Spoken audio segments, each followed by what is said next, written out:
xUnit assert methods like throws and isType will help improve your code coverage for unit testing. Stick around as I'll show you how to use them in your unit tests. We're going to be writing unit tests for this getRating method. It passes in a number and then it converts it to a rating enum type depending on the number that you pass through. We're going to have a look at the isType assert method. We're calling the getRating method, passing in a parameter of 9. It should return a type of rating enum, so we can call Assert.IsType and pass in the rating enum type as the generic type, and then pass in the act as the parameter. So because it's returning a rating enum, we know it's not going to return an integer. So we can run the same test, but this time we're going to call Assert.IsNotType, and we know it's not an integer. Now we can also use the isAssignableFrom. This is where we can specify a parent object for the return type. So we know that the rating enum is assignable from an object, so we can call Assert.IsAssignableFrom, and we can just call object like that and pass in the act as the parameter. There's also an isNotAssignableFrom. We know it's not assignable from an integer, so we can call that for this test, and we do it like that. When you subscribe to the channel, you'll be notified for any new .NET videos that are released on this channel. There are a wide range of collection assertions available in xUnit. Here's how you use them. For the next test, we're going to be using this product record type. We're also going to be using this addProduct method. It passes in a list of products and also an ID and a name. It then creates a new product and adds it to the products list. We're going to have a look at the empty assert method first. So we created a new product list, but we're not going to add anything to it. So we can call Assert.Empty and pass in the products as the parameter. With this one, we're going to call our addProduct method. We're going to specify an ID of 1 and a name of watch. As a result of that, we can call Assert.NotEmpty and pass in the products. We're also going to add a few different products. So we've added a watch there. We're also going to add a necklace to the list. So we can then call Assert.Distinct and we pass in the products. And it's distinct because the properties are different. The All assert method will test every element in a list. So to demonstrate this, we call Assert.All, we pass in the products, and then we can call another assert. So we can say Assert is true. We can see that the ID, they're all under 3. So for this test, we can say that the product ID is less than 3. And that will pass. We've also got the Assert.Collection as well, and this will go through each element and you can write a test for each one. So for the first one, we can say that the assert is equivalent to a new product with an ID of 1 and a name of watch. You can also write one for the second one as well. So we've done it for that one, we need to do it for this one as well. So we pass in an ID of 2, a name of necklace. We've also got the single assert method, which will test for a single element in a collection. So we can call Assert.Single and pass in the products. And it will also return that as the type, so we can use it in another test. So we can call Assert.Equivalent and we can ensure that the single element in the collection is equivalent to a new product with an ID of 1 and a name of watch. We also have a number of other collection assert methods like the subset assert method.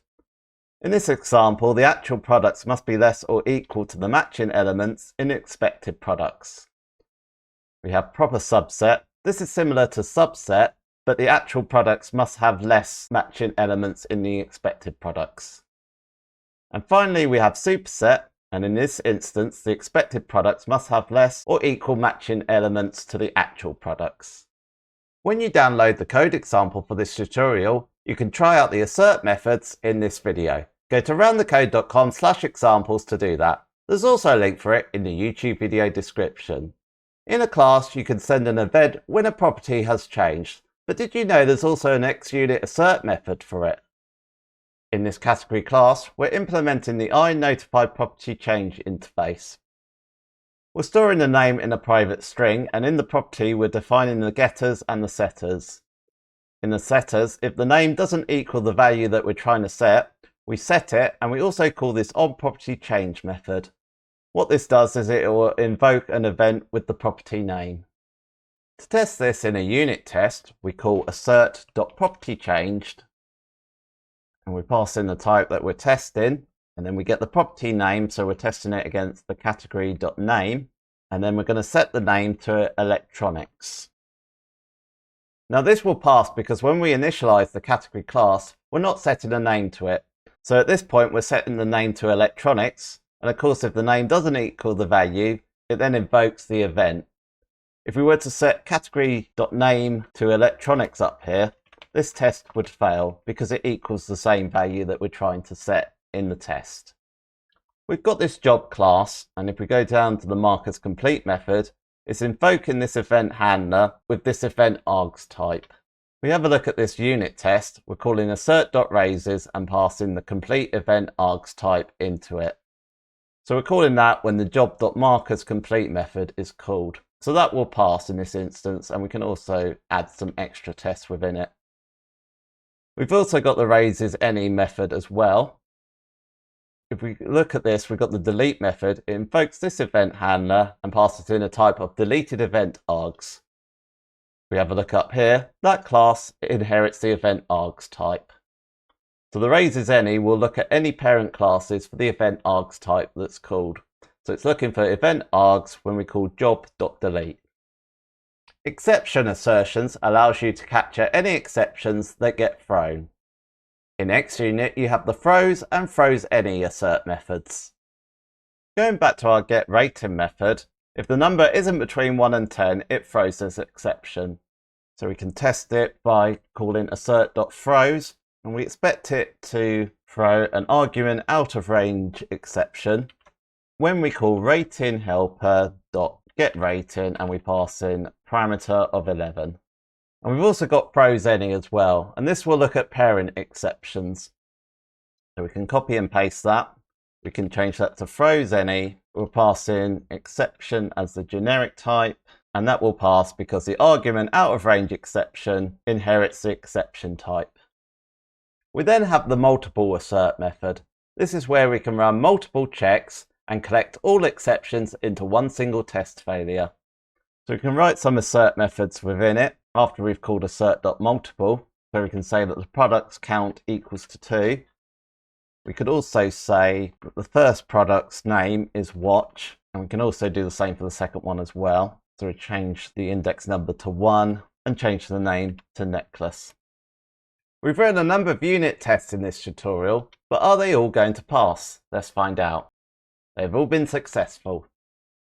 Those are the advanced assert methods that you can use in xUnit. And if you want to know more about the assert methods that we didn't cover in this video, watch this video next. To download the code example for this tutorial, go to roundthecode.com/examples. There's also a link for it in the YouTube video description. Leave any comments that you have about xUnit and assert methods, and I'll see you on the next video.